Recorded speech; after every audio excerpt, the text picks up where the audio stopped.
All right, all right. Welcome to the definitive UFO news show with me, your host, Mr. Rob G. We're going to go ahead and get in some really good stuff here tonight. And it looks like we are all ready to go. Just making sure everything is good. For some reason, it seems frozen on my end, but whatever. We're going to go ahead and power through this here. Kitty Catty Whack, thanks for coming on in. Welcome to the show. Thank you for coming on in. Frankie B, thank you for coming on in. And let's see what else we have here. Magneticus Attractus. Appreciate you showing on up, buddy. Operation Shutdown. Appreciate you coming on in. Thirsty. Thanks for showing up here. Magneticus. Appreciate you showing on up. Mike Jones as well. Welcome to the show. Thanks for coming in. Let's see. Moving down the list here. Lil Count 5-1. Appreciate you showing up. I saw you, Miss Catherine Jones, coming on in, so I'm late, but here, hey, Mr. Rob G. Hey, Miss Catherine Jones. Thanks for showing up here tonight. Let's see. Who else do we have here?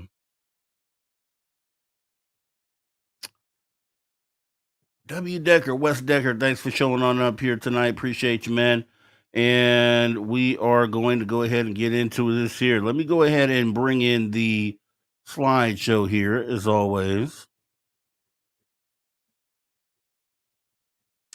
All right. So, looks like we're getting a little ahead of ourselves. This is the news, but what I'm going to do is I need to go ahead and get up the first slide here, which is the member section here and the phone number. Actually, you can call this number 856-843-3444. This 856 the dig. If you're outside the United States, dial 001-856-843-3444, or that's 001-856 the dig. Do appreciate you coming in with that super chat. Welcome to the show. You are awesome, and thanks for helping support the show. We do appreciate you. As we go ahead and say thank you as well to our members. We do have memberships on this channel. Memberships available. Become a social soldier today.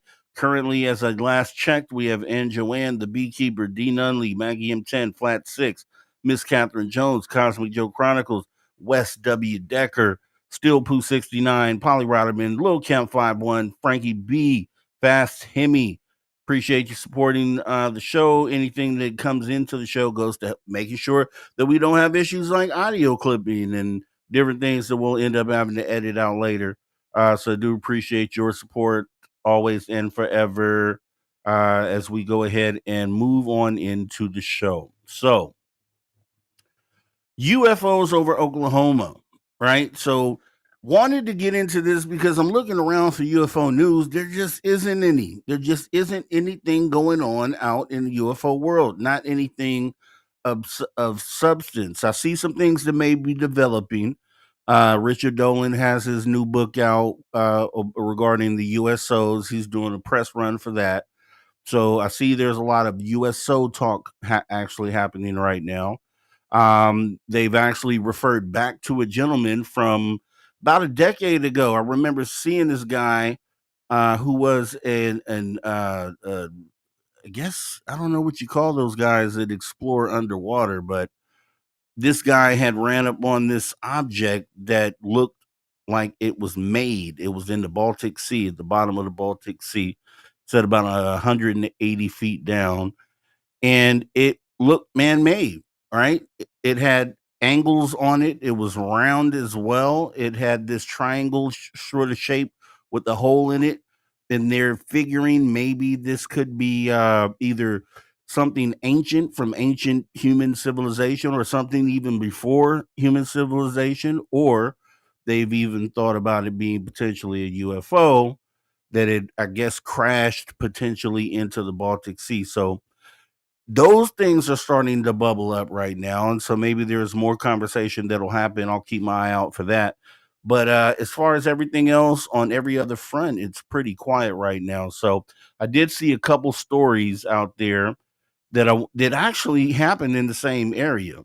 These were UFOs in Oklahoma recently, and I think this sort of kind of piggybacks off of, truthfully, I think this piggybacks off of the whole drone situation that's literally still sort of going on, has been going on since November. And, I think there becomes a time where it would likely seem like that situation will never go away, and the reason why I say that is because we've always had anomalous stuff in the sky. So just for starters, we've had anomalous things in the sky even before the drone thing sort of popped up, and so maybe it's just going back to, uh, the everyday anomalous things that we have always been seeing, right?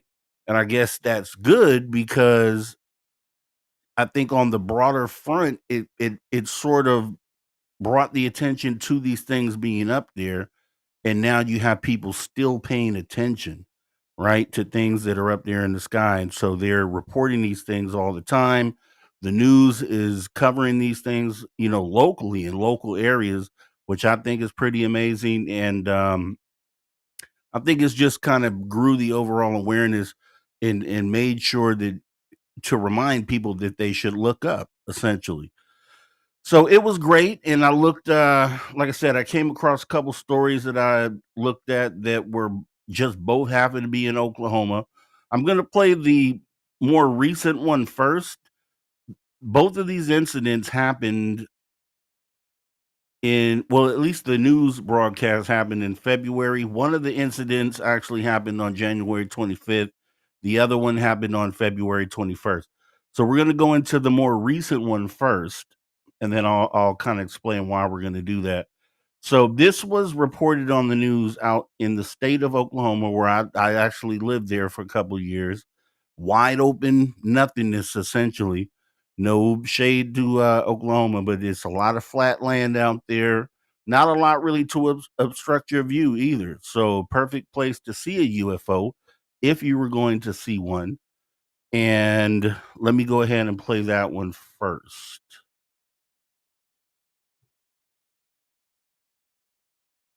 This next story, we just have to say that we don't really like reporting on UFO stories. We don't, but something captured on one of our News 4 sky cams last week, there it is right there, is now taking social media by storm. News 4 Spencer Humphrey goes in search of answers as to what it might be.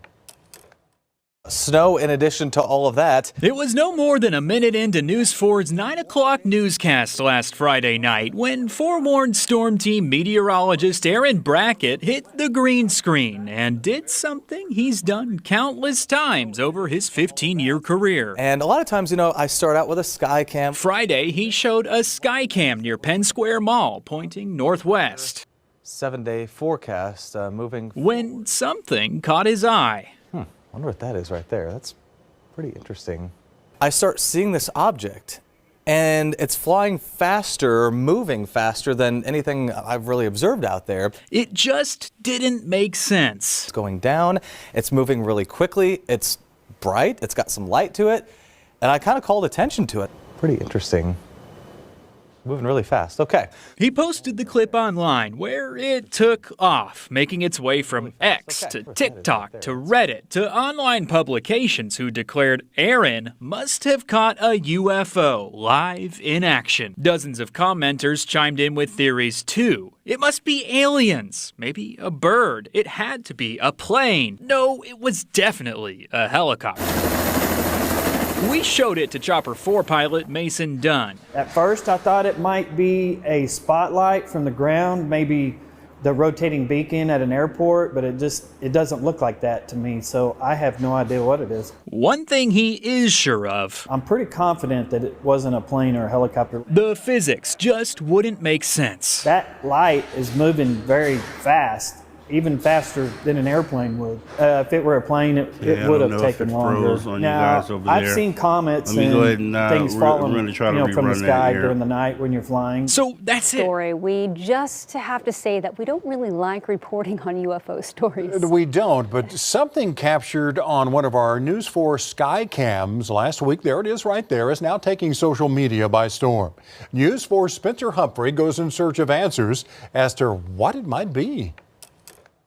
Snow in addition to all of that. It was no more than a minute into News 4's 9 o'clock newscast last Friday night when forewarned Storm Team meteorologist Aaron Brackett hit the green screen and did something he's done countless times over his 15-year career. And a lot of times, I start out with a sky cam. Friday, he showed a sky cam near Penn Square Mall pointing northwest. 7-day forecast moving. When something caught his eye. I wonder what that is right there. That's pretty interesting. I start seeing this object, and it's flying faster, moving faster than anything I've really observed out there. It just didn't make sense. It's going down, it's moving really quickly, it's bright, it's got some light to it, and I kind of called attention to it. Pretty interesting. Moving really fast. Okay. He posted the clip online where it took off, making its way from X to TikTok to Reddit to online publications who declared Aaron must have caught a UFO live in action. Dozens of commenters chimed in with theories too. It must be aliens, maybe a bird. It had to be a plane. No, it was definitely a helicopter.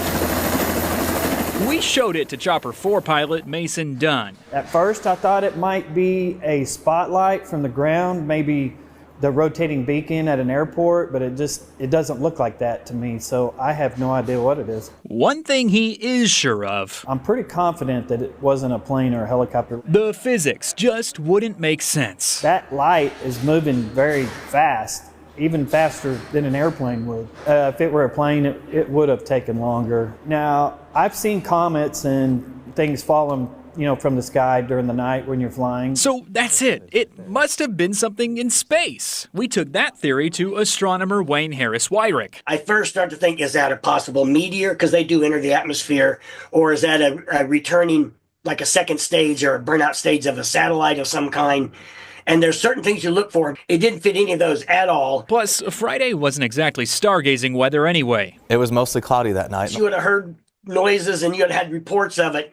But a typical little meteor that makes a streak across the sky that lasts, a second or so, no, you're not going to see that through clouds. This is far from the first time someone's asked him to decipher a mysterious flying object caught on camera. He says almost every time there is a plausible explanation for what we see. I just think it seems unlikely to me that any aliens can fly hundreds or thousands of light years here and do stuff like that in our sky. If they're going to come here, they're going to probably be invisible to us. And not to burst the bubble of all you online theorists, but he's pretty sure he knows what's happening here. So I think it's a bird. That's right, just a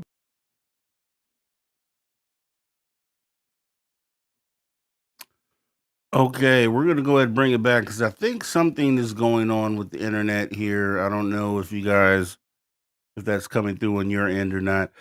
So essentially what happened in that video, there's a UFO, there's the news station that was sitting there doing the weather, just doing the normal news, and ended up catching this UFO or what looked to be a UFO. I know you guys saw the video, at least the footage of this thing zipping across the screen.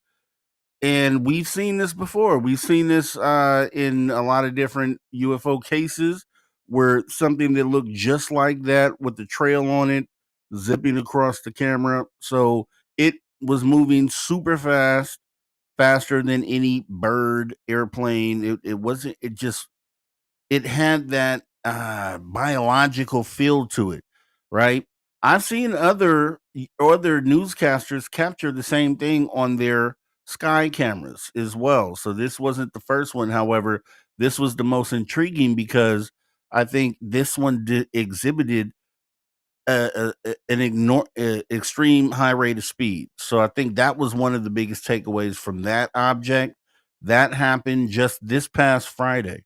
So we're talking about less than a week ago is when that object was spotted in the skies of Oklahoma. Now there was another one. This one was reported on Valentine's Day, February 14th, but it actually took place January 25th. So, that was right in the middle of the whole drone flap. And this guy was able to put up a personal drone into the sky and kind of get sort of close image of what this thing was. Now, I'm hoping this one plays for you Because as you see, we're fighting through a couple little issues here on this end. And I hope if this doesn't play, I may have to reschedule this show. And I would hate to do that because that's just something I don't like to do. But let me go ahead and see if we can get the second one to play here.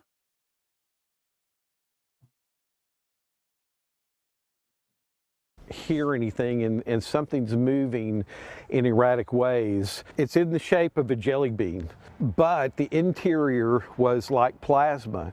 It was just going like this, you know. Chris Frederick has been a teacher for over 2 decades, and he currently works for a metro area school district.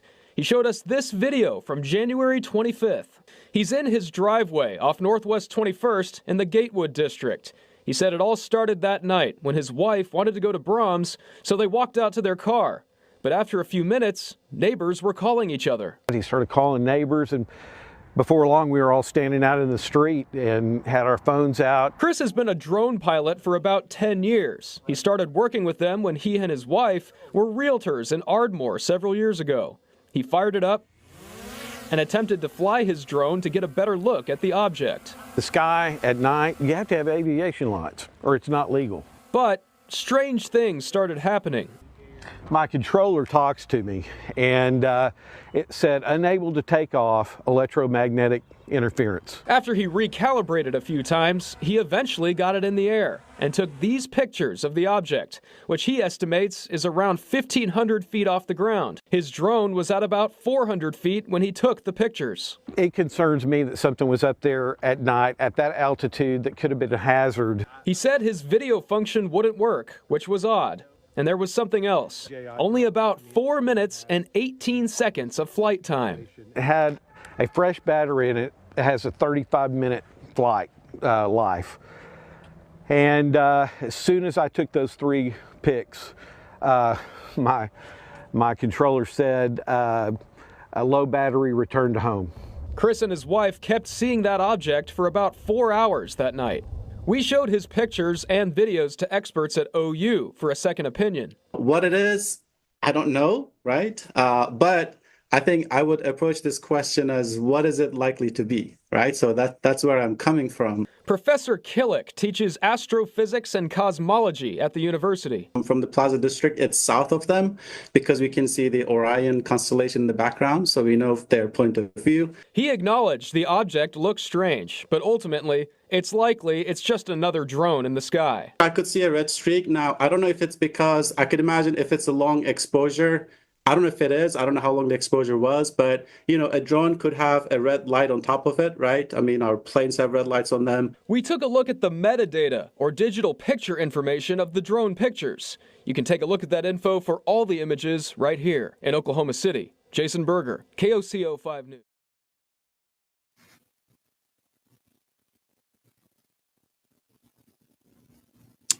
All right. So once again, pretty awesome. I think that's pretty awesome. And I think that he probably caught something that was anomalous just by what we saw here. They can't really explain what it is. It looks really weird to begin with. And I think it's just an example that was taken or captured January 25th. So I think this is probably more a reflection of what people were seeing in the skies that they've been reporting during that whole entire flap, right? Those are weird things. Those aren't man-made drones. Whatever you saw right there, it's something weird. It's something different that isn't that. I think we could at least cross that off the list as that being something like a regular drone. Then what is it, right? So what are you left with after that? And I think that's kind of what really intrigued me about that. And then just the fact that both of these incidents happened in Oklahoma, which, I mean, we know these incidents happen everywhere, but to have activity like that in Oklahoma, 2 things that are really unexplainable, I think was at least something to put on notice, right? And that's in the middle of the country. So if you go to assume that these things have been coming from the ocean, right? And if they were regular prosaic drones or even government black project, whatever they were trying to spin it as, and I've always said this. Okay, coastal states and cities I could understand because okay, you travel to get there and then you have to go back to where you started from. But when you go somewhere to like the middle of the country, Oklahoma is literally smack dab in the middle of the United States. Like if you look on a map, it's directly in the middle. So it's something that if it did travel from the East Coast or even the West Coast, there's a lot of states you got to go through to get to Oklahoma, is all I'm saying. So definitely weird that they, it makes it even weirder and more anomalous that for that to be the fact, along with the images and videos that we see. So thought that was at least important to go ahead and take a look at. Now getting into it because I know the show should still be going pretty good right now, even though it doesn't look good on my end. I know you guys can still see this, so let me go ahead and jump into what we're going to actually talk about today, which is whistleblowers and NDAs. This was something I covered lightly over on Spaced Out Radio last week, and I just kind of wanted to go over this because there's a skeptical side of the community that anytime a whistleblower comes out, they kind of want to run that person through the ringer and dig up things and do all sorts of things like that. And they accuse people within the UFO community as being just accepting of anyone who comes out as a whistleblower. And recently I did a show on experiencers versus skeptics and kind of touched on a chart that kind of showed you what type of behaviors where you actually ended up in that chart, right? You could be an extreme skeptic, could be an open-minded skeptic, you could be uh an open-minded experiencer, or you could be an extreme believer, and different characteristics or traits that would make you fall in those categories. As I was doing that, that's actually the second show I've done along those lines. Uh, and as I was doing that, I kind of looked at some of the whistleblowers that were coming out lately this year, and I stepped back for a minute because I'm like, okay, skeptics say trust me bro, we're getting a lot of trust me bro stuff a lot, and I'm like, okay, now I'm starting to see that a little bit.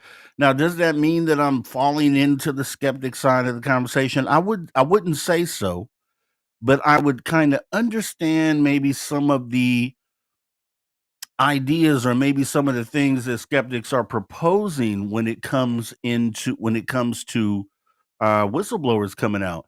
And I think there is, and thank you so much for your support tonight, Maggie M10. You're so awesome. And just getting into why, right?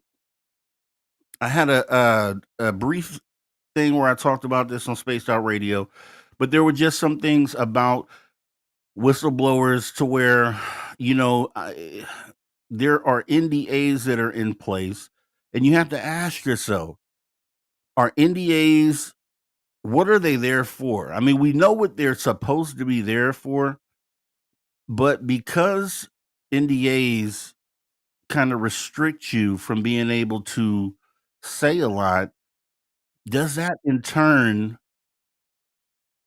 protect the whistleblower? Like, is the whistleblower able to hide behind an NDA?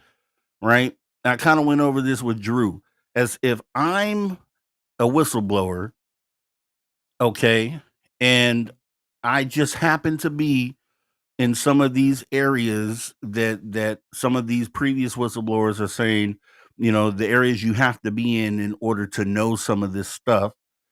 And I go ahead and I say,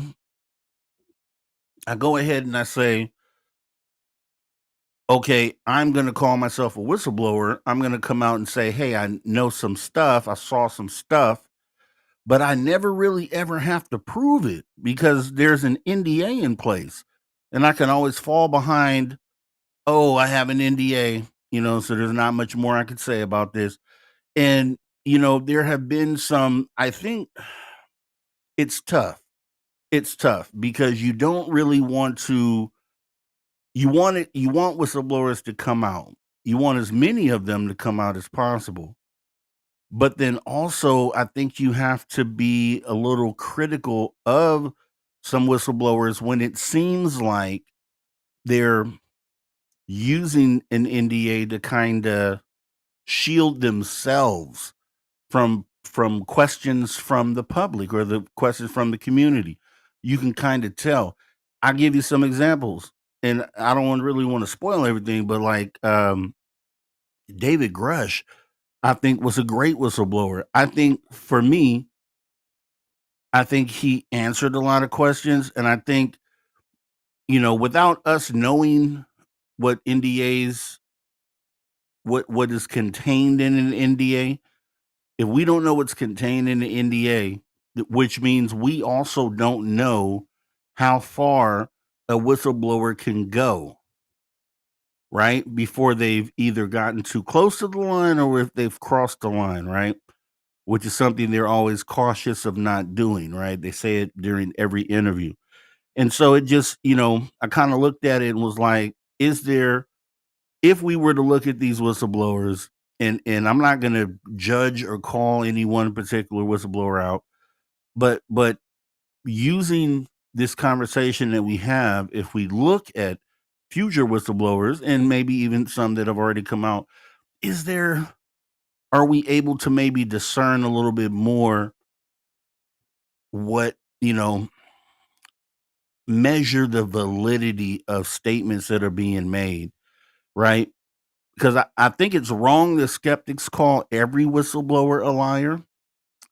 I don't think that's a cool thing to do. I don't see a world where every whistleblower would be a liar. Is the reason why I'm saying that. It just seems totally unreasonable to have that approach. But I can probably flip that around and say that I could probably say in the same breath that I don't think 100% of whistleblowers would be telling the truth either, right? Is that fair to say? Is that fair to say? If we're being open-minded about what it is that we're looking at and coming to the conclusion that when skeptics call whistleblowers 100% of them liars, it can't be true. But then at the same token, 100% of whistleblowers can't also be telling the truth. So I think when we sit back and we get these new whistleblowers to come out, I never jump on bandwagons immediately. I like to listen to the information and kind of, see where this goes a little bit before trying to validate, what it is that this new person is saying. I listen to the information and I absorb that, think a bit logically, see where this could go, sort of situation. And after doing that show about skeptics and experiencers, I just, I just felt like it was a conversation that needed to be had, right? And I think I already know some of you out there already have critiques of some of the whistleblowers, so you guys are like ahead of the game on that. But let me go ahead and jump into what we have. Then I kind of just jotted this stuff down. So I just listed some whistleblowers here, right? So we have Robert Jacobs, Kevin Day, Bob Salas. Pretty familiar with these guys. Just a background, quick little line on each individual. Robert Jacobs is a former U.S. Air Force lieutenant who claimed to have filmed a UFO tampering with the test missile in the 1960s. Which a lot of people know, right? So it's a whistleblower. I would consider him a whistleblower, right? Kevin Day. I interviewed Kevin Day maybe 6 months ago. Very nice guy. Totally believable in the things that he's been able to say, up to a point to where things, you can tell this has emotionally affected him. which is deep, right? Because when we talk about experiences, that's one of the biggest things that most people walk away with is this changing in outlook and just this, something that plays with your emotions, right? Because now you realize that there's more to what we are walking around doing, that this is not it. There's a lot of things that we are unaware of that are actually taking place right in front of our face, right? And then we have Bob Salas. Bob Salas, former. So Kevin Day, first of all, former Navy senior chief operations specialist who was involved in the 2004 USS Nimitz UFO encounter. And then Bob Salas, former U.S. Air Force officer who reported a 1967 incident where a UFO allegedly disabled nuclear missiles at Malmstrom Air Force Base. Disabled missiles. Crazy. Crazy, crazy.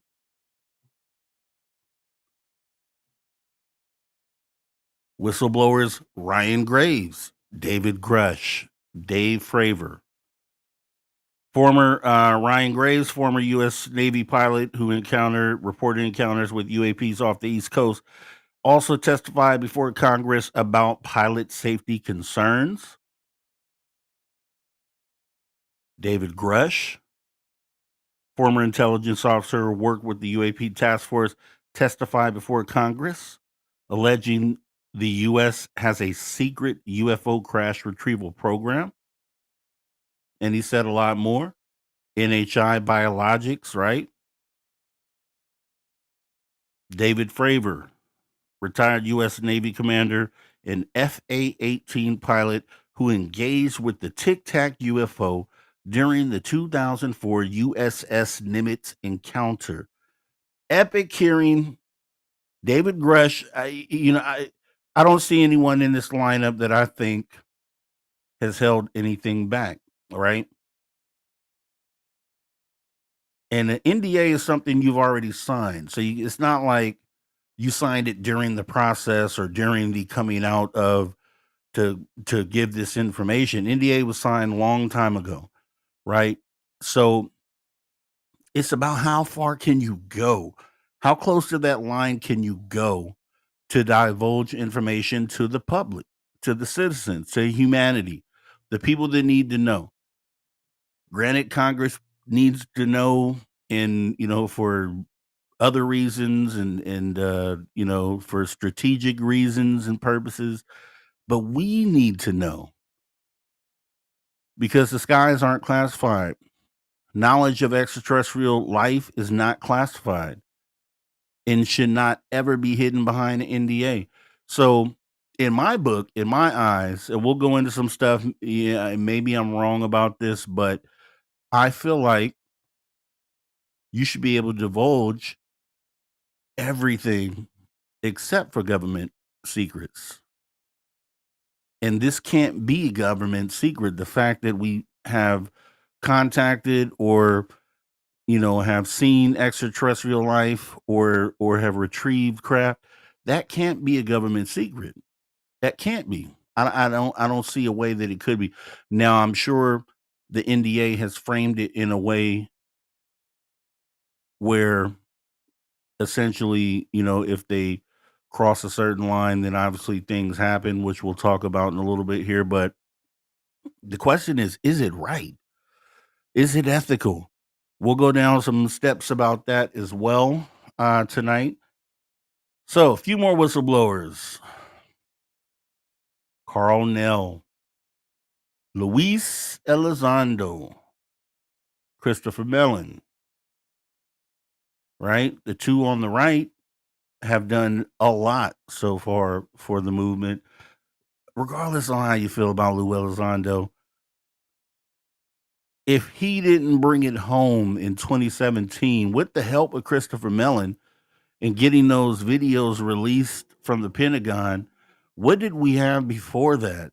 Right? When you really think about it, what did we have prior to that? As far as confirmation from the government end of this, what do we have? We didn't have anything. Right? So you got to shout out Lou Elizondo. It doesn't matter how you feel about him. You got to look at what he did. He brought the information out. You don't like him as a person, that's up to you. But he definitely, I think, catapulted this movement and kind of helped expedite the process. Because what is it, 8 years later? And we are probably knocking on the door of disclosure, potentially, in 8 short years from when Lou came out. So awesome stuff. We know Christopher Mellon's part. He still does things in the background. He's more of a secret guy that you don't really get to find out much about what he's doing.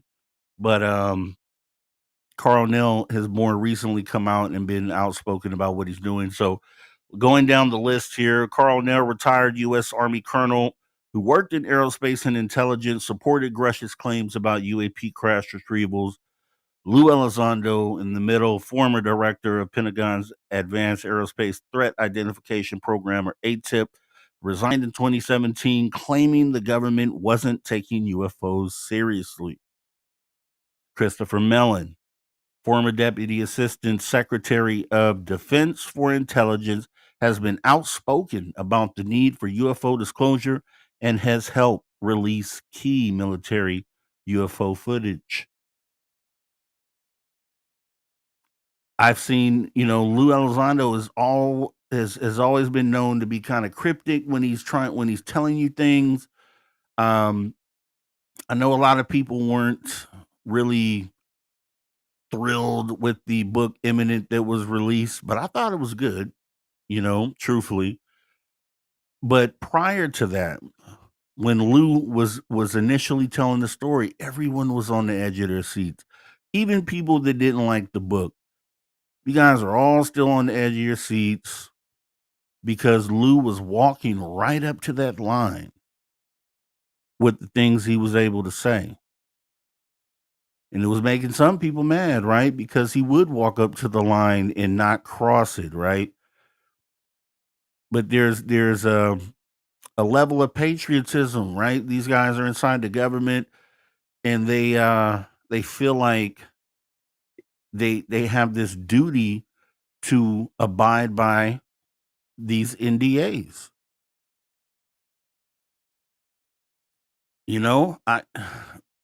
We'll get into it a little later, but I don't know. You know what I mean?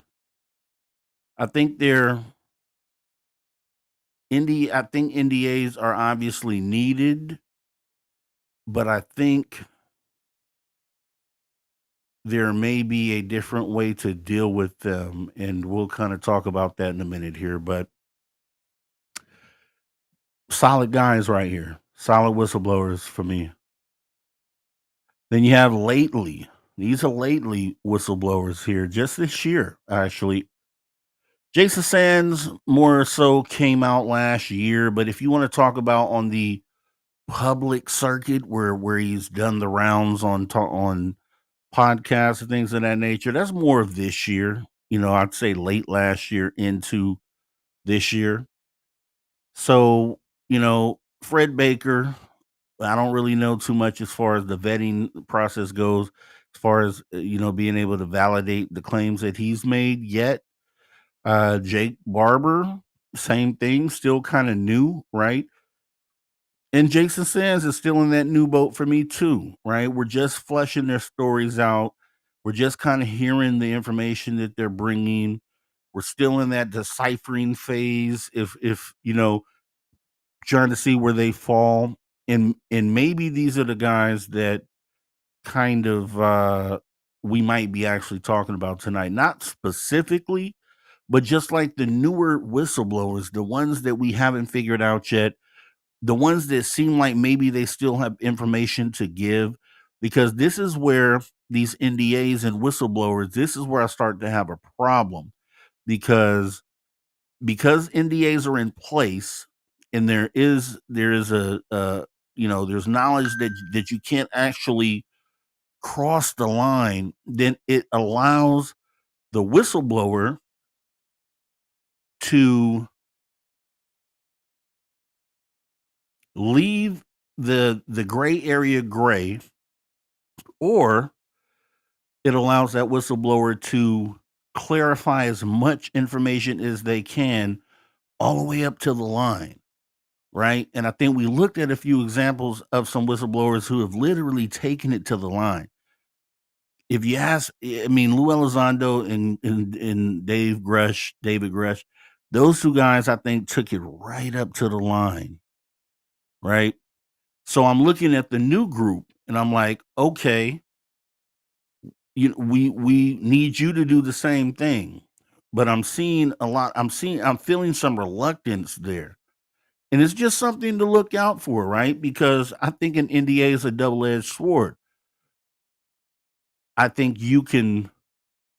I think if you were not being fully truthful, not saying that any of these gentlemen on the screen are not being truthful, but I'm just saying, if you wanted to not be truthful, then one of the easiest things to do would be to just hide behind the fact that you can't disclose, right? And then kind of just leave the gray area gray, because I think and you would need to be on the inside really to know, like, specifically how close to the line you're able to get, or you need one of these guys to tell you that. Like, how close to the line can you get? Like, what have you talked to an attorney? Have you had an attorney look at this NDA to tell you how close you can get to that line? Or are you just going off of what you're being told by the people who put you in the NDA, and then also DOPSR, who they have to, submit all this information to be approved to even talk about something that they're not sure if they can talk about? I wonder if any of these whistleblowers have attorneys. That would be interesting to know. But some other notables, some people that came out: Gary Voorhees, Patrick Hughes, Alex Dietrich, who was with Captain Fravor. You have Bob Lazar. He might be another one that literally, if everything Bob has said is true, is another one where he's gone up to the line and maybe even crossed it, right? Talking about locations and things of that nature, right? I don't know if could you talk about where a craft is being held? Like, could you divulge that information and be okay, right? That's that gray area where you just don't really know, right? How close to telling where that craft is can you get before now you violated the NDA? That's what I would like to know. What Bob Lazar is, if everything he said is true, is probably the biggest whistleblower. Jesse Marcel, whether or not he realized where what he did during Roswell, you kind of, even though you were the patsy or the scapegoat, you kind of played a part in a moment where the government attempted their first cover up, right? And then you came out years later and you through your son has said that you were kind of forced to be put in that position to do that, right? So on some level, that's whistleblowing. You got Philip Corso as well from that Roswell period. Let's see. Okay. So just some other notable people, right? Just some other notable people. So, NDAs. What is an NDA, or non-disclosure agreement? Let me go ahead and bring this up full screen for everybody here.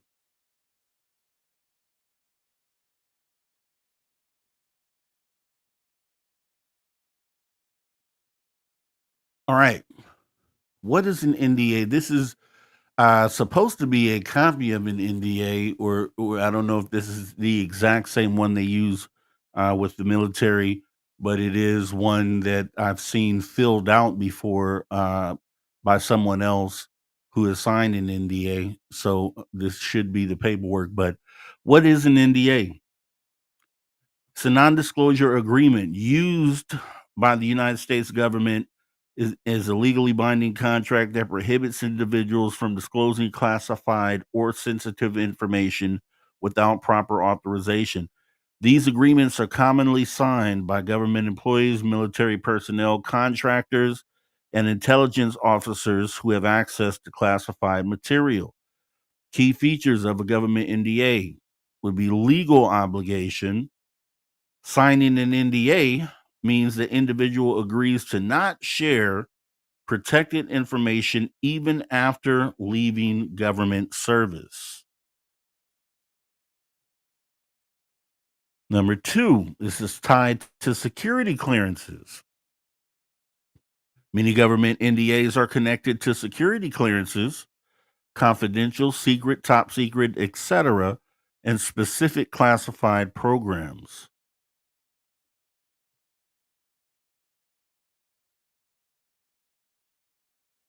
An SF 312, which is Classified Information Non-Disclosure Agreement, a standard NDA required for access to classified intelligence.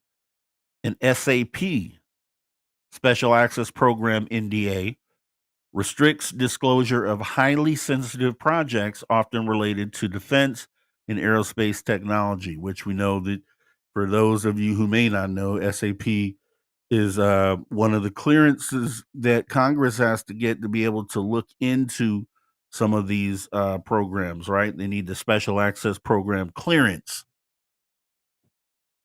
Then you have SCI or sensitive compartmented information NDAs, which are used in intelligence agencies like the CIA, NSA, and DIA for access to highly classified data.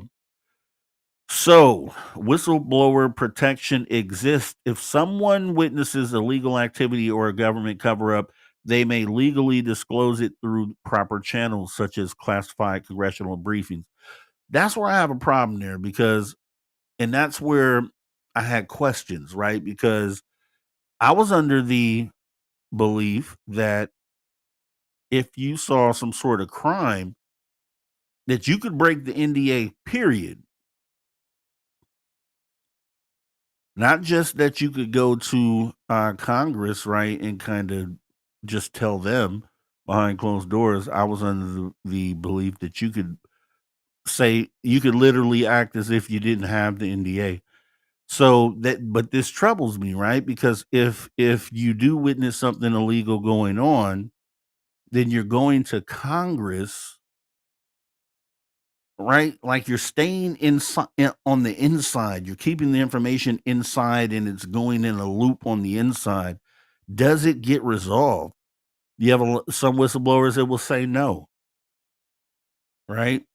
So you're kind of trapped. You're kind of trapped as far as being able to kind of come out and let everyone know what the information is. And here's the thing.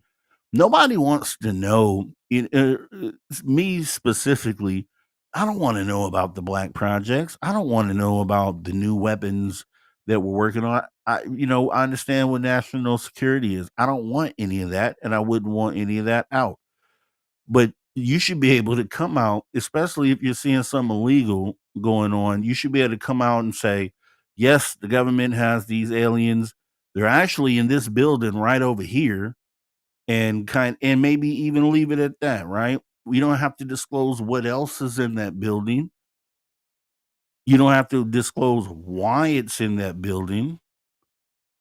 But couldn't you come out if you saw something illegal taking place and say, I was there, I saw extraterrestrials, they're in this building here? And say that to the public, right? We have no clue of what else is in there, right? I don't think that really releases any secret or lets any of that information out. But that's just me, right? Because there are some consequences. The government does put up consequences for those who violate NDAs. There are consequences, right? So we talked about what NDA protects, and I think it really just protects the government secrets from adversaries, right? That's essentially what they're trying to do, to make sure those secrets don't get leaked to adversaries, which is totally understandable. And yeah, no problem with that at all. Now, in order to make sure you don't say anything, the consequences for breaking an NDA, this is where it gets tricky. So we'll go into some of this here. The legal consequences for breaking an NDA: civil lawsuits. The entity that enforces the NDA, such as a government agency or contractor, can file a lawsuit for breach of contract. This can result in financial penalties, including damages that can be substantial depending on the sensitivity of the information disclosed. You can also get into criminal charges. So, criminal charges in cases where the disclosed information involves national security or classified intelligence, a breach could lead to criminal charges under laws like the Espionage Act or the Classified Information Procedures Act. This could result in fines, imprisonment, or both. Contempt of court. If an individual is legally bound to secrecy and discloses sensitive information despite court orders, they may be held in contempt of court with associated penalties. So I guess if they label extraterrestrials, if they're able to kind of wind them into the other things that should be protected, then that's the only way I see this thing really sticking, right? So maybe there's a way at some point we can, differentiate or put in writing in law, because if they're denying that the extraterrestrials are here anyway, shouldn't we be able to kind of put a law together that says if a person whistleblows about an extraterrestrial or about a craft, that they are totally free to talk about it, right? We should be able to present that as a law, because the government is denying that that we have any material, or that we've dealt with any, or that any are even here. So that should be something that goes right through. Maybe that's something that should be pushed, because I think, right, if we can get that on the books, then that should open the floodgates, truthfully, right? Because I think right now these NDAs in the extraterrestrial involvement, I think it's all wound up and wrapped up in the actual black projects that we have, and I think the only way we could probably unwind that through the law, right, is presenting a law that says anybody can talk about extraterrestrials or extraterrestrial craft. We'll have to look further into that. So there are professional consequences, right? And this is one of the big things that a lot of people are scared of. And this is kind of one of the tools that they use, which is the loss of security clearance for government employees or military personnel. Violating an NDA could result in the permanent revocation of security clearances, ending careers in intelligence or defense related fields, right? And that's your livelihood. So who wants to do that? Who wants to, risk any of that, right? That's literally why a lot of people even fight the urge to come out and be involved with any of this, right? Termination of employment. Individuals can be fired or have their contracts terminated if they violate the terms of an NDA, particularly if they are employed by government agencies, defense contractors, or any organization with access to classified material. Same thing. The fear. They put the fear in you. Loss of credibility. Even if someone is not prosecuted, violating an NDA could lead to the loss of trust among colleagues, peers, and future employers, severely damaging their professional reputation. personal consequences would be legal battles. A breach can lead to lengthy and expensive legal proceedings, as well as personal stress and potential financial ruin due to attorney fees or fines. Psychological stress, the weight of legal repercussions, career destruction, and public scrutiny can create significant mental and emotional strain for the individual involved. Public exposure. Whistleblowers who breach NDAs may be subject to public backlash, including media attention and personal attacks, especially if the information disclosed is controversial. Blacklisting. Violating NDAs could result in the person being blacklisted in certain industries, making it difficult to find work in government, defense, or industries that require trust and confidentiality. That's sad. That's sad. But this is what they're fighting against, right? This is what, and so understanding that, right? So you understand why a whistleblower doesn't want to cross that line, right? And maybe that might explain why they don't want to get too close to the line, right? But I don't think that's right. I don't feel that's right. But I think it's perfectly put together in order to keep these secrets in. So not just black projects, secrets about that, but secrets about anything they want to keep secret.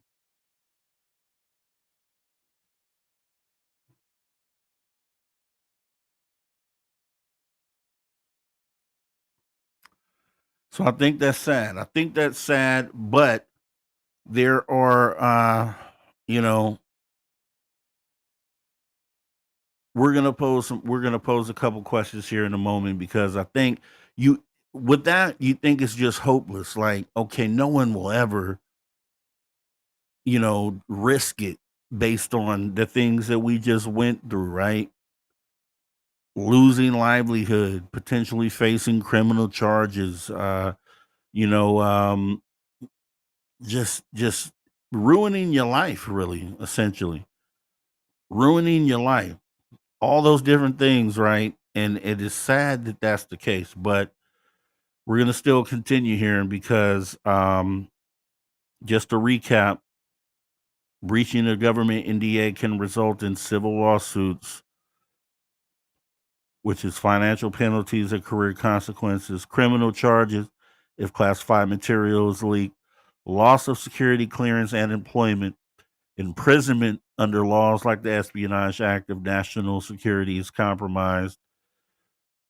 But you can't classify extraterrestrials, and that's just the thing that bugs me about this whole thing. So, kind of getting into it, I wanted to see what could you potentially do to kind of skirt around the conversation. But I think, you know, when it comes to disclosure in the face of breaking an NDA, and that's kind of what we'll end up looking at here in just a moment. I think there's some room for potentially some things to be done there. We'll kind of go over that and we'll just talk about it, right? So, ethical reasons to uphold an NDA, which would be essentially keeping government secrets. So, if extraterrestrial technology, so national security concerns, if extraterrestrial technology exists, revealing it could give adversaries an advantage or expose vulnerabilities. Public stability, some argue that sudden disclosure would cause widespread panic, disrupt religious and social structures, or destabilize financial markets. Lack of complete understanding, the government may not fully understand what they are dealing with and could be withholding information until they have definitive answers. Avoiding mass information control disclosure prevents a flood of speculation and misinformation that could be harmful.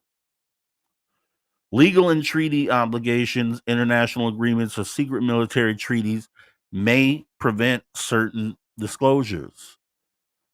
So those would be some of the ethical reasons, or some reasons you probably wouldn't argue with when it comes to withholding an NDA as it pertains to the extraterrestrial presence.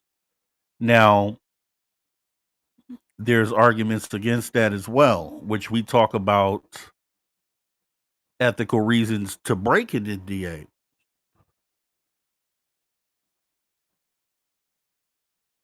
The right to know, period, for every citizen on this planet. For every person on this planet, we all have the right to know if we have an extraterrestrial presence here, period. We have a right to know if things are visiting this planet. We have a right to know if you have captured some of these craft and some of these biologics or non-human intelligence. We just have the right to know. There's no way that you can hold that information behind an NDA. We have the right to know. So this is kind of where we start getting into whether crimes of humanity are being committed here. And I feel like that's a thing. I feel like when you stunt the growth of humanity and you take away, you suppress the knowledge and ability of a human being that's supposed to be free living, right? Not supposed to be under anyone's control. You're supposed to be able to choose your own adventure in life, and to hold back vital information that suppresses the ability for a citizen to make a decision that they would not otherwise be able to make without that information is where the problem comes in. It's unethical for you to want to keep that information away from the citizens, regardless on how you feel about it. Regardless if you don't want your adversaries to know, which we know they know because they're holding some of the same information that our government here in the United States is. They all have crash crap. They likely all have biologics as well. They are all in on this secret. So it isn't that you're trying to keep the secret from them because they already know. You're trying to keep the secret from us. And that's unethical. And that's a crime against humanity. And that's a reason to break an NDA. There, I said it. That's a reason to break an NDA in my eyes. It is. So, just the right to know off the bat, right? Scientific advancement. If the government has access to advanced extraterrestrial technology, sharing it could lead to breakthroughs in energy, medicine, and space travel. Period. Make all of our lives better. Why not? Why not? What would be the reason to not?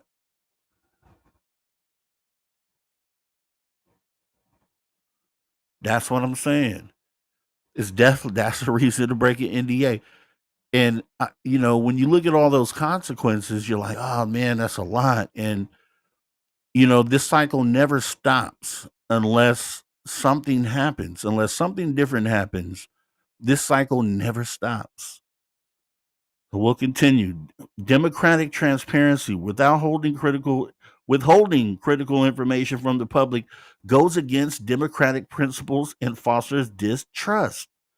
Ethical responsibility. If extraterrestrials are observing or interacting with humanity, keeping that information secret could prevent us from preparing for potential contact. And I've said that all the time. If they are aware, the governments, that these extraterrestrials are here, if they are aware and have communicated with them, as some people think, then maybe there's some ultimatum that has been laid on the table, right? And we're not getting to make the decisions on our future. That's a problem. That's a crime against humanity. That's them against us in this scenario, right?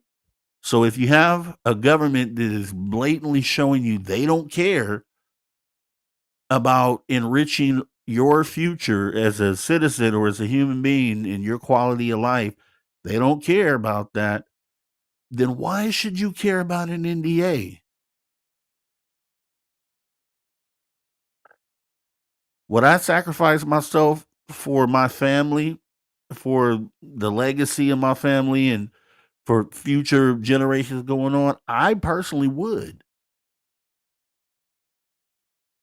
If I was the one that could just crack the case and just bust it all open about what the information I was able to give, and I still would not release secrets, government secrets, but at the same time, I would tell everything there is to know about extraterrestrials. Anything that I had knowledge of, I would tell, I would divulge for the sake of humanity, for the sake of my family and the in future generations of my family. I would take it on the chin, right? I would go.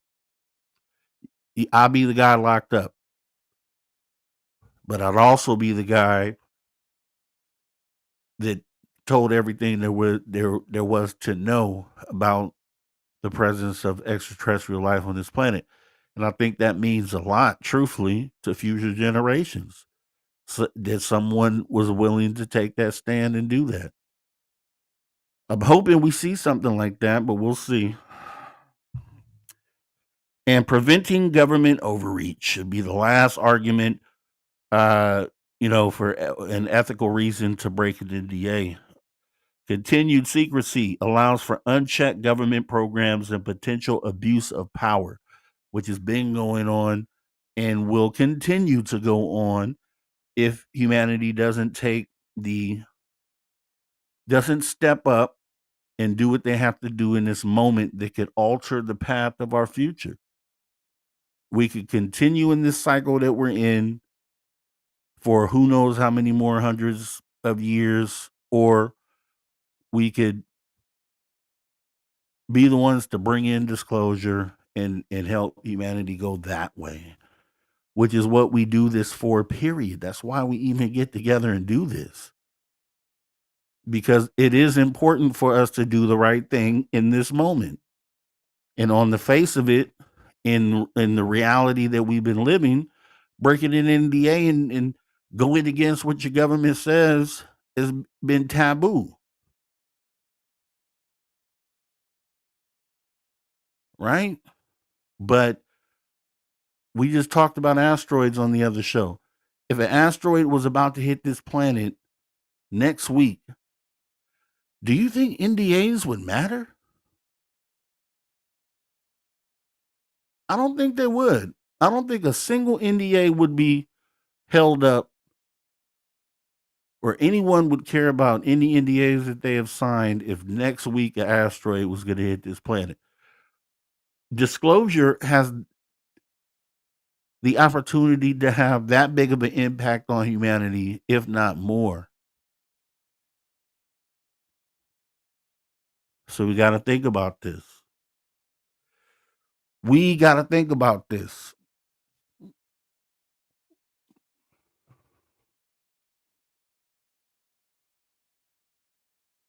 Are whistleblowers subject to, or are they hiding behind NDAs? That'll be the question for me going forward as we look into future whistleblowers and even the ones that we're still vetting. Are they actually subject to these NDAs, which is why they won't divulge that extra information, or are literally some of these dudes just stepping into the spotlight, really not having any information and kind of making some things up? And I think I compared that to even some people within our UFO community, right? There's experiencers that have experienced things. There's people that know that these things are real, but there's also a group of people who are just lying, right? And they get to hide in the fact that the phenomena is a lot of times not provable on demand, right? And because of that fact, you have people that can just lie about having an experience, and they can't be vetted because you can't vet something that you can't predict or you can't recreate, right? So I feel like we may have some whistleblowers in there that are kind of doing the same thing. Like, hey, I was in the military. I did have this sort of clearance. Even though I really didn't see anything, I could just step ahead and say something because guess what? If I do, I can hide behind the fact that I signed the NDA. And because of that, you can't make me say anything more than I want to say to you. That's a problem that I'm having, with whistleblowers, and kind of more of the eye I'm looking through for whistleblowers going forward. Like, do you really have information to give? And that's kind of, the thing I think most of us should be looking at, because I think there can't be 100% of anything. So 100% liars? No, not possible. Skeptics. But 100% truth tellers? Also not possible. Experiencers. So that means out of all the whistleblowers we just looked at, there's a chance, likely, that maybe one of those people on that list isn't quite telling the full truth. And just keep that in mind. Nothing is 100%. Nothing is 100%. And I think skeptics would like to hear that, right, from us, because they feel like we stand 100% behind every whistleblower that comes out. But when we look at this logically, we kind of talk about it, and I think we can all agree, having open minds, that nothing is 100%.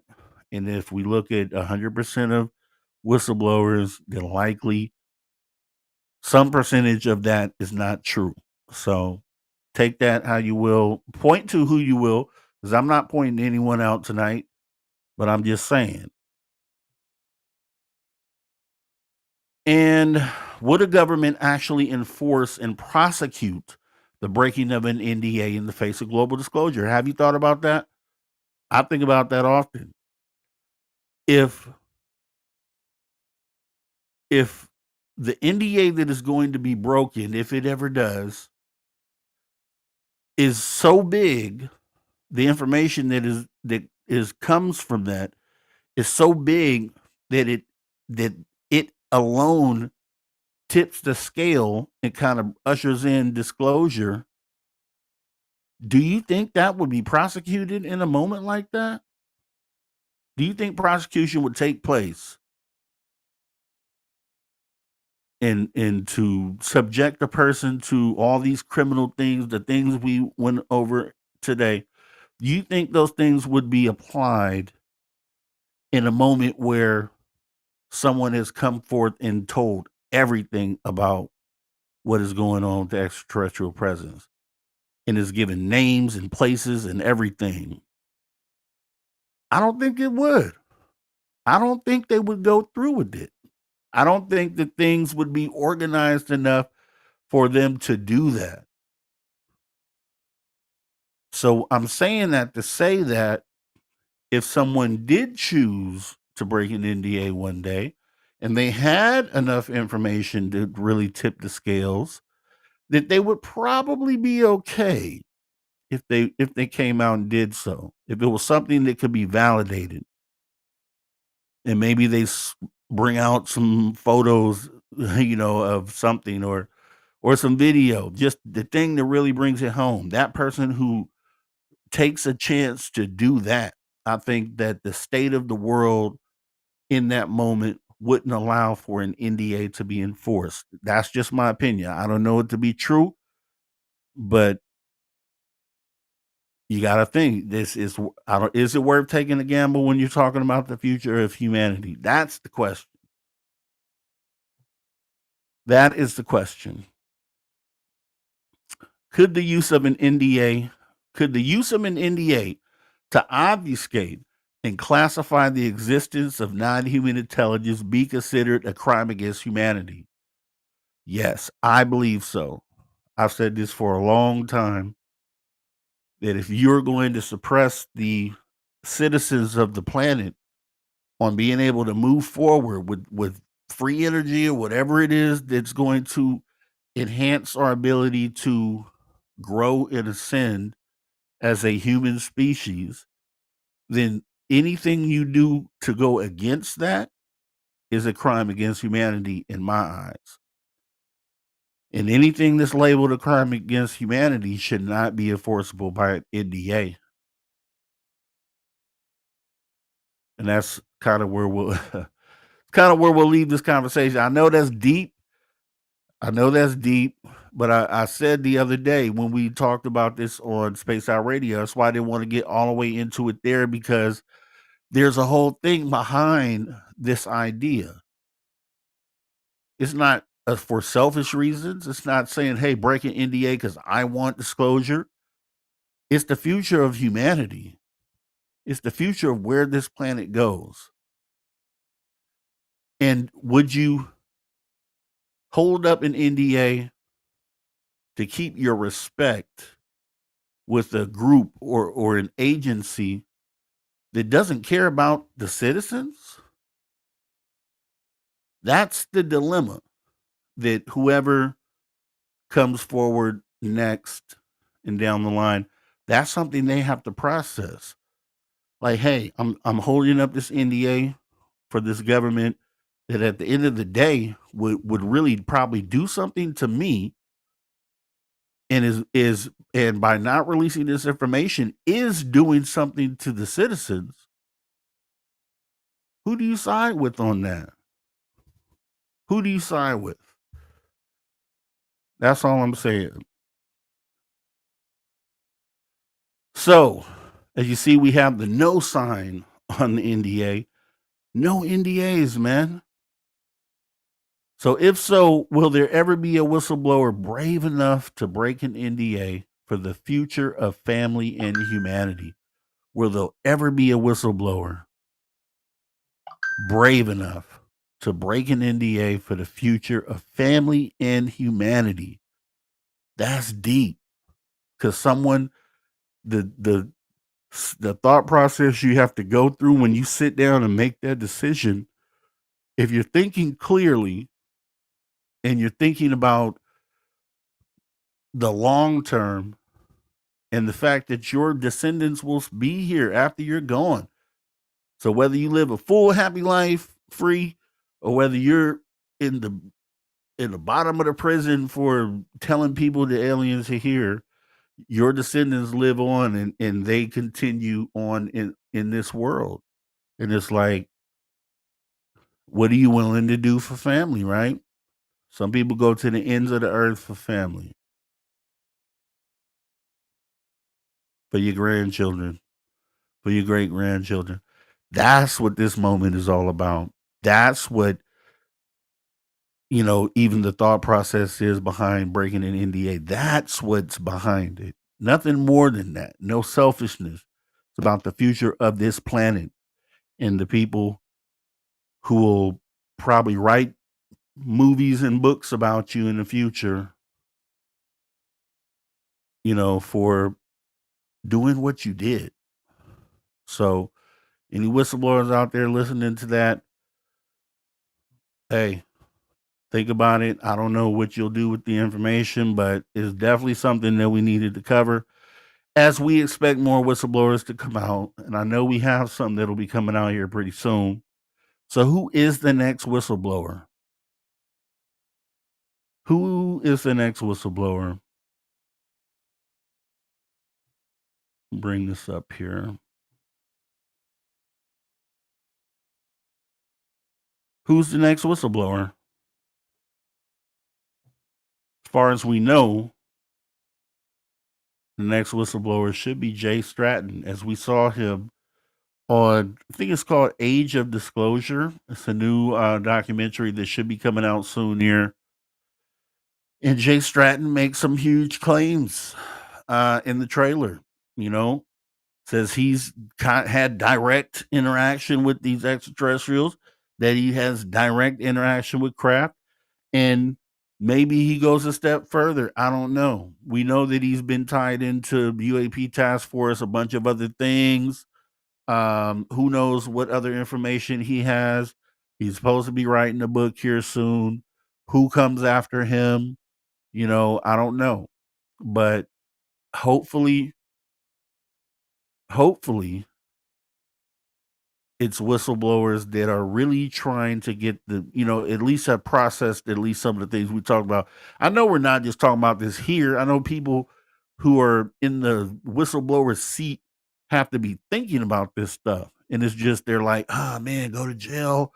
Oh, or save humanity. Go to jail, save humanity. A lot of people are picking, go to, abiding by the N.D.A. to stay out of jail. And I don't blame you for that. I really don't. Most people probably would do the same thing, but someone has to do something different at some point here. And just hopefully we see that. So waiting to see what Jay Stratton has to say here. I think that documentary is coming out pretty soon. And that is the show. That is the show. Whistleblowers and N.D.As. What are the rules of whistleblowing and who's playing fair? That I don't think the government is playing fair when it comes to these N.D.As, the way they have them written up, and how you have to jump through so many steps in order to say anything about the things that are going on or being approved for certain things, and not really getting the explanation on why you weren't approved for something else. Just a bunch of BS. Shielding and suppressing humanity from getting to disclosure. Straight up. With that being said, guys, like I said, awesome show. Awesome show. We had a rough start with the whole thing that happened. I'll try to edit that out. But you guys are awesome for being here and listening to this here live. And then those who will come on the replay. We have these deep conversations on this channel. It is what we do. We're not afraid to have them here. Some people can't take tough conversations, but in order to move the needle, you have to have those uncomfortable conversations. That's what we do here. That's what we'll continue to do. Everybody here knows that. If you are new, if you're out there lurking, please consider hitting that subscribe button. Hit the notification bell too, so you know next time we go live. Who knows what we'll be talking about next? Maybe something big will hit in UFO news, and we'll cover that. Or we'll just be back here to have another great conversation. So either way, we will be moving the needle. Also, coming soon, Social Bits. I swear this is coming soon. I'm working, doing so many things in the background. I'm also working on this, which is pre-recorded short form content. I really want to get this out. I'm trying out a few different editing techniques myself, and I intend on hiring editors as well, which is why we accept support on this channel, which through super chats or memberships, which once again, you can go down into the description of this video and become a member today, become a social soldier. It would be awesome. It helps support the channel, and it helps us put these shows on that you see here, which are the Social Dig, which is coming back very soon.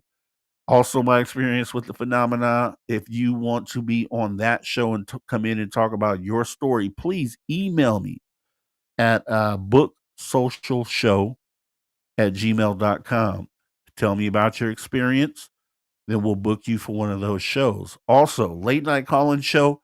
They were going to start doing those more frequently as well, just maybe 2 or 3 times a week. So look out for those as well.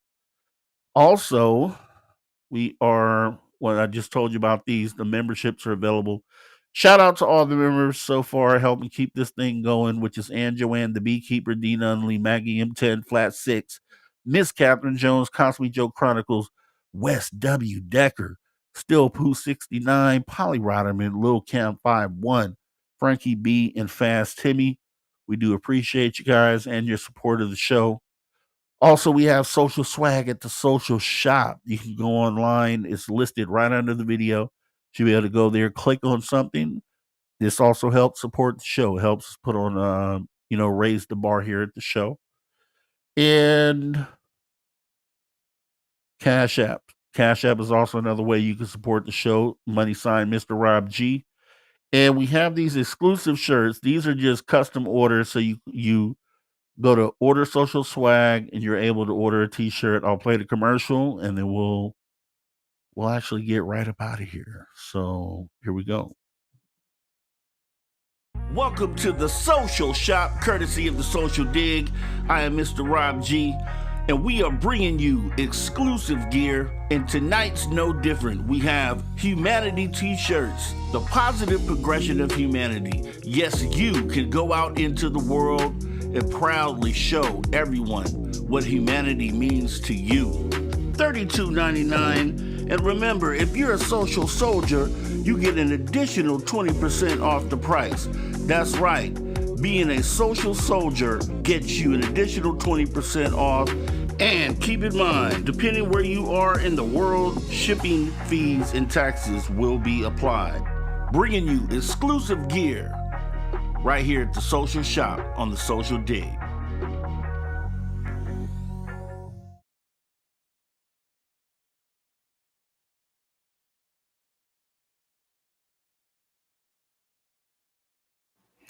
All right, guys, that is a wrap. Fantastic show. Like I said, reach out to me anytime, 856-843-3444 or 856 the dig. You can call from outside the United States, 001 856-843-3444 or 001 856 the dig. Outside of that, enjoy the rest of your night. I will see you sooner than you know. You guys take care.